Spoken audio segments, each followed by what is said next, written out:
João 8,32 diz: conhecereis a verdade.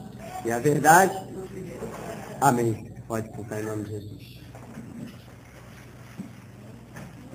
Conhecereis a verdade, e a verdade vos libertará.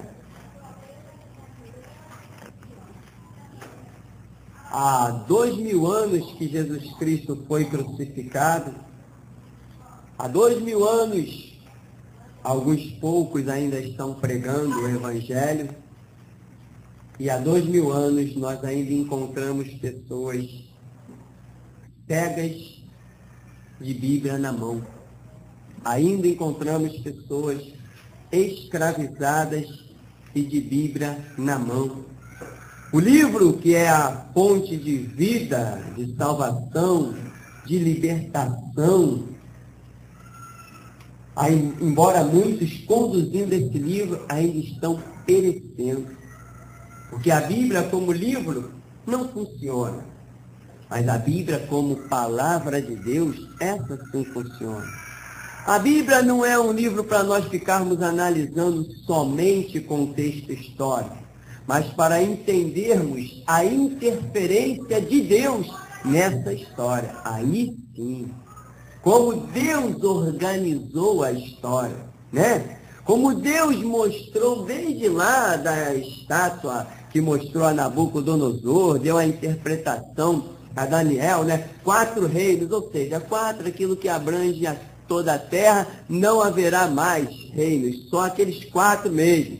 São aqueles 4 reinos que Deus permitiu ao homem, e naqueles 4 reinos, naqueles 4 domínios, vem tratando com o homem ao longo da história humana. Enfim, a história bíblica, ela mostra o seu valor quando nós detectamos a interferência de Deus na história. A história mostra que o Mar Vermelho abriu, mas se nós não discernirmos a interferência de Deus nessa história, não tem valor nenhum.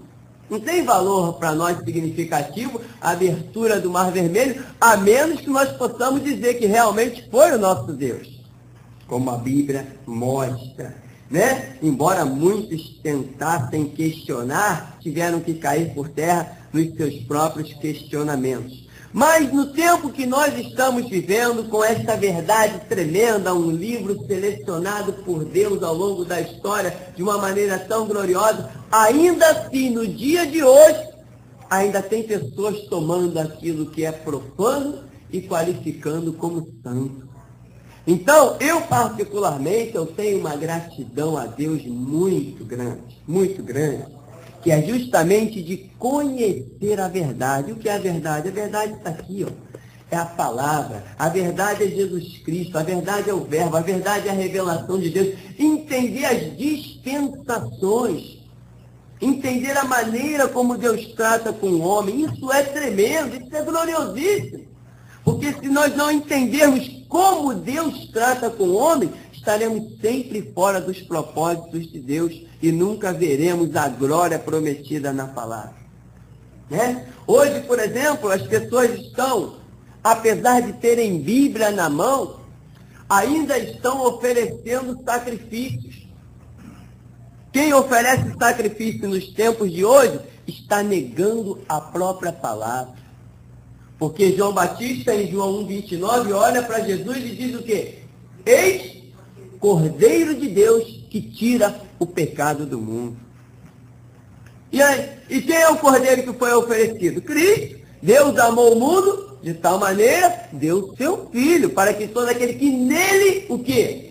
Nele crê. A salvação é pela fé. Paulo diz, ó, pela graça sois salvos mediante a...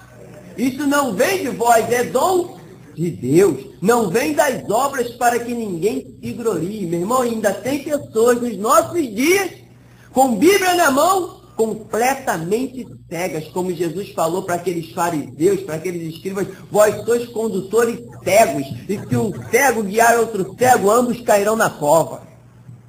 E hoje nós estamos vendo pessoas, multidões sendo guiadas por cegos.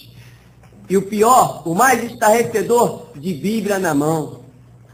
o tempo dos sacrifícios, o tempo dos holocaustos, era o tempo da lei. A Bíblia chega ao ponto de dividir Antigo Testamento de Novo Testamento. Deus não deixou falha, deixou tudo perfeitinho. Jesus diz, olha, não cuideis que vim abrogar a lei ou os profetas. Não vim abrogar, mas vim cumprir. Ele cumpriu a lei. A salvação hoje é olhando para Cristo, autor e consumador da nossa fé. Então, quando nós vemos pessoas oferecendo grandes sacrifícios, simplesmente vemos que essas pessoas estão cegas, porque o teu sacrifício, o meu sacrifício, jamais será olhado diante dos olhos de Deus com bons olhos. Porque se eu creio no meu sacrifício, eu desprezei o que o próprio Deus deu, que foi o seu Filho, que ele amou o mundo e enviou para resgatar este mundo. Então, pela graça, sois salvos. Quantas pessoas nós vemos hoje enquadradas neste contexto de eu tenho que dar para Deus me devolver? Quantas pessoas estão enquadradas hoje no contexto de que, não, eu vou botar Deus na parede? Tudo cego, ainda que estejam de Bíblia na mão, não estão a caminho do céu. Então, conhecereis a verdade, e a verdade vos libertará. Isso é tremendo. Meu irmão, a verdade não está espalhada sobre a terra. Não. A verdade você acha em lugares muito escondidinhos. A verdade não está derramada sobre a terra, não. De jeito nenhum. No milênio isso acontecerá. As águas, né, como as águas cobrem o mar, assim a glória de Deus será derramada sobre a terra no milênio, que muita gente nem sabe o que é milênio. Muita gente está há 10, 20 anos dentro da igreja, nem sabe que Cristo Jesus voltará a este mundo, implantará o seu reino milenar com sede em Jerusalém, reinando sobre toda a terra. Muita gente nem sabe disso. E você fala e diz assim, quanto tempo você tem de igreja? Eu tenho 15 anos, não sabe isso. Mas um cego. Mas seu pastor nunca falou. Não, nunca falou nisso, é outro cego. É um cego guiando outro cego. Ambos cairão na cova, meu irmão. Conhecereis a verdade vos libertará. Se, poxa, você está esperando o arrebatamento da igreja, está vendo sinais, arrebatamento, o que é isso? Quantos anos você tem na igreja? 15 anos, nunca ouviu falar sobre isso? É mais um cego. A sociedade está cheia de cegos, de Bíblia na mão, né? Assim como tem os kardecistas que estão de Bíblia na mão pregando a reencarnação. Imagina, de Bíblia na mão pregando a reencarnação. Hoje nós temos pessoas dentro de igrejas que pensam que são evangélicas e eles também pensam que são evangélicos, exatamente de Bíblia na mão, completamente cegos. Por que pensam que são evangélicos? Porque, meu irmão, um evangélico é aquele primeiro que conhece o evangelho, depois vive e prega o evangelho e está disposto a morrer pelo evangelho, porque é isso que diz Apocalipse 12:11. Vencemos pelo sangue do Cordeiro, pela palavra do testemunho, e não amamos a própria vida até a morte. Se não tem essa predisposição de ir até a morte por Cristo, ainda não é um evangélico como deveria ser. Então, o que nós estamos vendo são muitos cegos na sociedade de hoje. Falam de fé. Você tem que bater o pé. Você tem que crer. Crer em quê? Se a fé vem pelo ouvir pela pregação do evangelho. Se eles dentro dos templos nem pregam a palavra, o povo vai crer em quê? Esqueceram que Pedro disse, Senhor, sobre a tua palavra lançarei a rede. Ou seja, as nossas atitudes têm que ser fundamentadas na palavra esquadrinhada, na palavra com entendimento. Hoje os cegos estão pegando o texto lá do tempo da lei, dos sacrifícios de Moisés, dos sacrifícios de Abraão, dos sacrifícios de Gideão, estão trazendo para o tempo da graça e estão levando um monte de gente para o abismo. É muito mercenarismo. É muita hipocrisia, é um bando de gente cega espiritualmente, mas muito esperto naturalmente, que sabem muito bem como... Quando eu paro só para dizer, Senhor, obrigado, porque eu conheci a verdade, não sou mais escravo, mas um dia já fui. Um dia já fui, mas verdadeiramente conheci a verdade. A verdade dá uma libertação tremenda, meu irmão. Você não vê nenhuma algema cair da sua mão, você não vê nenhum grilhão cair do seu peitoral, mas você sente uma liberdade dentro do Espírito, como Paulo escreve, o Espírito Santo testifica com o nosso Espírito que somos o quê? Hoje eu não me acho filho de Deus, porque alguém fica dizendo na minha cabeça, você é um filho de Deus, você é um filho de Deus. Não, não precisa que ninguém diga. Há uma voz no nosso interior. E essa voz, meu irmão, fala mais alto que qualquer outra. Então, hoje, o que vemos dentro das igrejas? Vamos chamar de igreja por força da expressão. É a idolatria sendo tratada como algo santo. A idolatria dentro das igrejas que pensam que são evangélicas está sendo tratada como algo santo. Em Atos 4,12 diz que nenhum outro nome há dado entre os homens pelo qual devamos ser salvos, a não ser o nome de Jesus. Ele é o quê? O mediador entre nós e Deus. Ou seja, entre nós e Deus existe quem? Nessa revelação, o idólatra, olha um tal que veio da onde, de que mais? Palmilha que veio não sei da onde. Tudo idolatria. Você acha que alguém vai herdar o reino de Deus com essas coisas? Antes, essa raça de hipócritas dizia assim, olha lá os da seita romana, olha o que eles fazem. Eles criam um boneco com as próprias mãos e depois ficam reverenciando. E agora não estão fazendo a mesma coisa?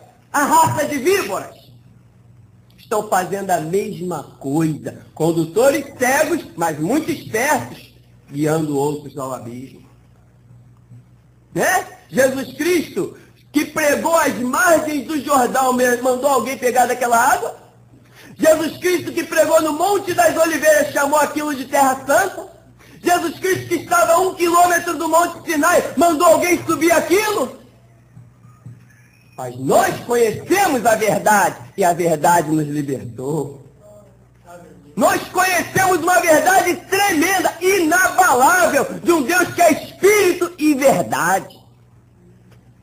Irmão, é muito bom conhecer a verdade. Doa quem doer. De vez em quando alguns querem questionar, mas não tem como questionar, porque o poder da palavra é inquestionável. Não adianta. Né? Outros querem vincular. Eu encontrei um homem cego. Eu estava andando normalmente na rua, mas era cego. Ele disse assim, você não vê a obra tal? Você não vê? Aquele homem é um homem de fé. O líder daquela organização é um homem de fé. Porque olha o tamanho da igreja dele. Falei, estou caminhando com um cego do meu lado. Meu irmão, nunca vincule a obra de Deus a tamanho. Não faça isso de jeito nenhum. Porque senão Deus não teria feito aquela seleção com Gideão. Quantos compunham o exército de Gideão? 32 mil. Quantos Deus escolheu? 0,93. Nem 1%. Obra de Deus não é tamanho, meu irmão, porque Deus não precisa de multidão. Se ele tem um fiel, com aquele um, ele faz cair fogo do céu. Deus não precisa de multidão. Deus não precisa de quantidade. Se Deus precisasse de quantidade, ele não falaria na qualidade de que Deus procura os verdadeiros adoradores, que adoram o Pai em espírito e em verdade. Jesus não disse, olha, eu vim buscar e salvar todo mundo, eu vim aqui mesmo, ó, vem, entra todos no reino, vinde. O reino é muito grande, cabe todo mundo, vem de qualquer jeito. Vem nada, meu irmão. Muitos são e poucos. A porta do céu é larga. Jesus disse que é o quê? E muitos passam por ela? Então, poucos passam por ela. Tem gente se iludindo demais. Eu estou na igreja, eu estou bem. Coitado, seria melhor se não estivesse na igreja. Porque pelo menos, no lugar que ele está, que não é igreja, vai ficar sendo iludido, quem sabe, até o final da vida. Então, meu irmão, nunca a obra de Deus pode ser vinculada a tamanho. Que a obra cresce, a obra cresce. Mas não necessariamente uma obra grande vai revelar a mão de Deus. Não. Tem terreiros de magia negra que são imensos, meu irmão. Terreiros de magia negra com 1.000, 1.500 pessoas. E Deus está ali? Não. Qual a maior organização que existe hoje sobre a Terra? É a organização romana. Igreja Católica Apostólica Romana. É a maior. Não tem maior que essa. Ela é tão grande que nenhum reino subjugará esse. Apocalipse mostra a queda de Babilônia, simbolizando a Igreja Católica Apostólica Romana, mas mostra a queda dela pela mão do próprio Deus. Ninguém destrói essa organização que tem aí. Ela é a maior, ela é a mais bem estabelecida. Só o próprio Deus, lá com as taças, com as trombetas de Apocalipse, que descerá quando o anjo dá o brado. Caiu a grande Babilônia, a mãe das prostituições e abominações da terra. Tamanho é documento? Para Deus, não. É grande. E como é que alguns querem dizer, aquela obra grande, tem rádio, tem TV, tem isso, tem aquilo. Deus está naquele lugar. Eu digo assim, arranca as vendas dos teus olhos, entra no teu quarto, fecha a tua porta, fala com teu Deus. Você vai ver que Deus não está em nada daquilo. Mas os corações humanos, meu irmão, têm uma facilidade de se iludir muito grande. Por isso lá, Jeremias 17,5 já vai dizer, maldito o homem que confia no homem, que faz da carne o seu braço. Mas bem-aventurado é o homem que confia e teme ao Senhor. Esse será como árvore junto a ribeiros. Então, os corações humanos parece que têm uma necessidade tão grande de pegar em alguma coisa, de adorar alguma coisa visível, que Deus acaba ficando totalmente em segundo plano, porque Deus é Espírito. Importa que os seus adoradores o adorem em Espírito e em verdade. Lá em Lucas 11, versículo 27 e 28, Jesus estava pregando no meio de uma multidão.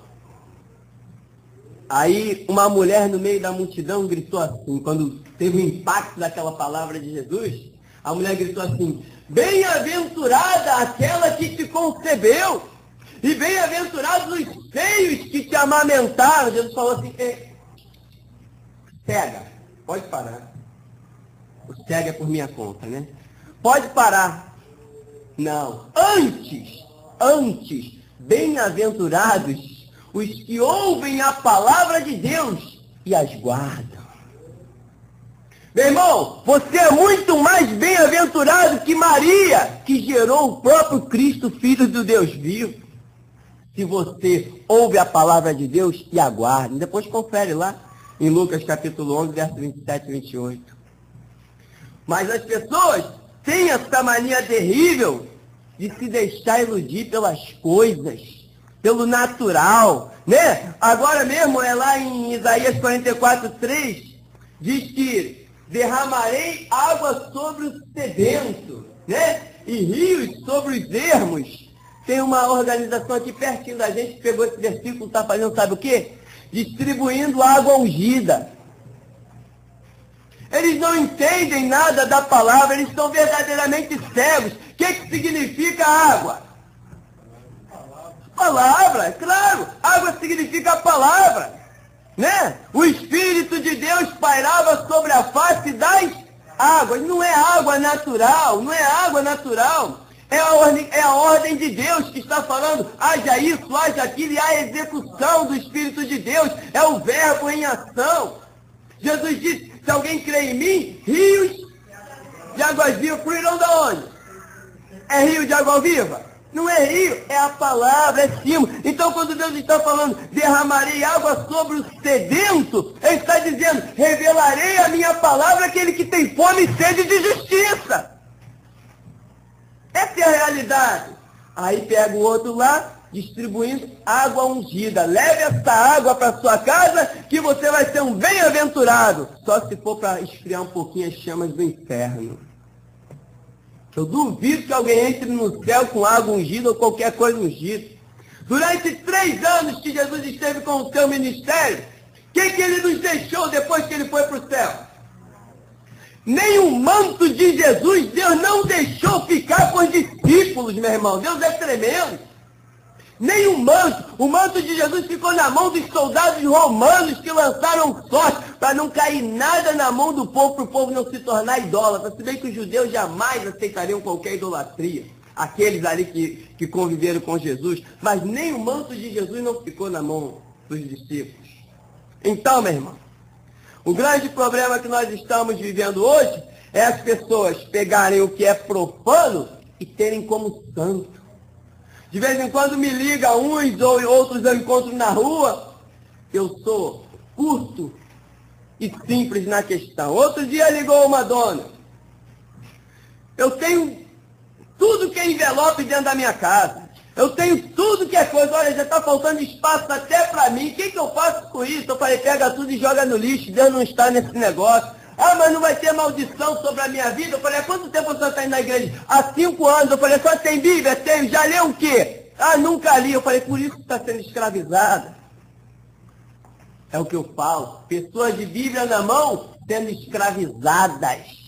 Meu irmão, se você valorizar o que Deus deixou sobre a face da terra, este livro da vida, o seu estatuto, você não vai ser escravizado por nada. As escamas vão cair dos seus olhos, você vai conhecer a verdade vai se libertar, e com essa liberdade, a graça do Espírito Santo vai vir sobre você, você vai entender tudo, porque a Bíblia diz que aquele que é espiritual discerne todas as coisas, e de ninguém é discernido. A palavra de Deus é viva, mais penetrante, penetra a divisão, juntas e medulas, e apta para quê? Discernir as intenções, os pensamentos dos corações. É isto que eu tenho discernido. Uma maldade muito grande de supostos líderes, meu irmão. Uma maldade muito grande mesmo, uma maldade mercenária. Uma maldade realmente indigna.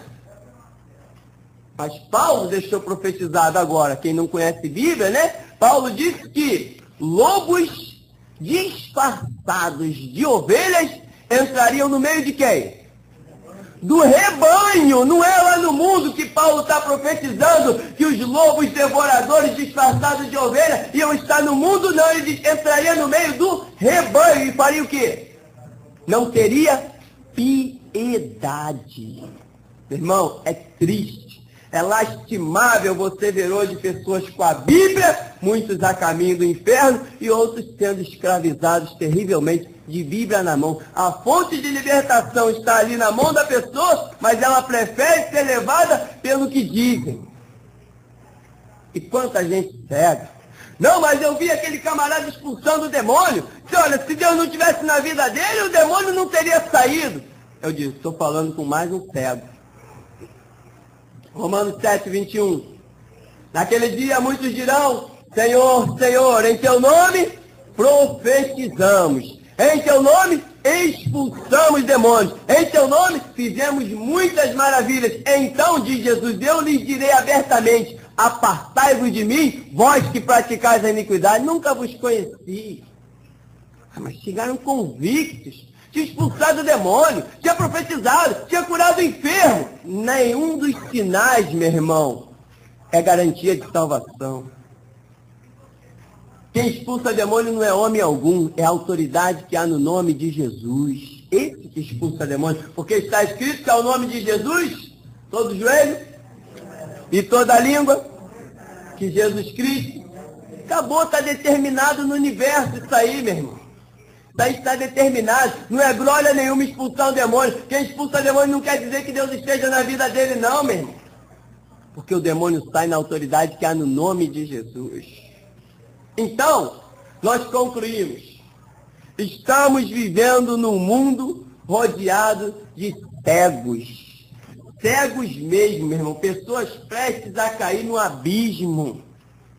Pessoas que não estão discernindo nada, não estão entendendo nenhuma das situações que está acontecendo na terra. Pessoas cegas esperando que se levante um governo para dar jeito na sociedade. Sempre que eu estou conversando com alguém que diz assim, não, tomara que entre um presidente evangélico no poder, porque antes que ele complete o pensamento, eu já digo assim, estou conversando com mais um cego.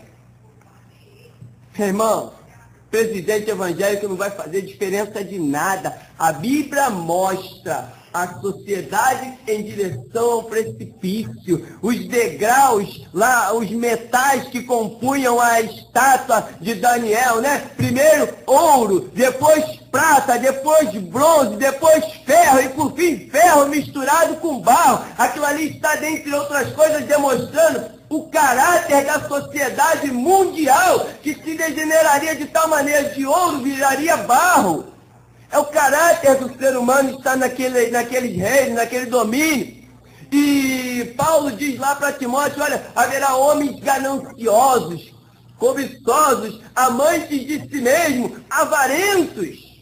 E as pessoas estão esperando sair um governo aí para dar jeito na sociedade. Meu irmão, você quer viver muito bem nessa sociedade? Esquece o governo, vai para a Bíblia, pega a promessa que 1000 cairão ao teu lado, 10.000 à tua direita, e tu não serás atingido. Acabou, você vai ser bem sucedido.